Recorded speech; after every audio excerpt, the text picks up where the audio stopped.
அவர் தோல்வி பயத்தின் வெளிப்பாடுதான் அவருடைய செய்தி. நாடாளுமன்றம் கூட்டுவது மத்தியில் இருக்கிற ஆட்சியாளர்கள்.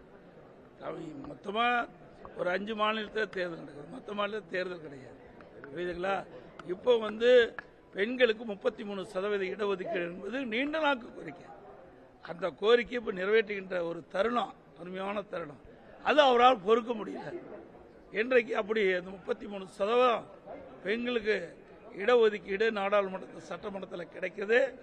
ஒரு பெண்கள் எதிர்பார்த்ததை விட்டு பல ஆண்டுகளாக எதிர்பார்த்ததை இன்றைக்கு அது நிறைவேறுகின்ற ஒரு சூழ்நிலை. இது அவரால் ஜீரணிக்க முடியல. அதனால இப்படிப்பட்ட கருத்தை இன்றைய தினம் இந்த நம்முடைய ஊடகத்தின் வாயிலாக வெளிப்படுத்தி இருக்குது.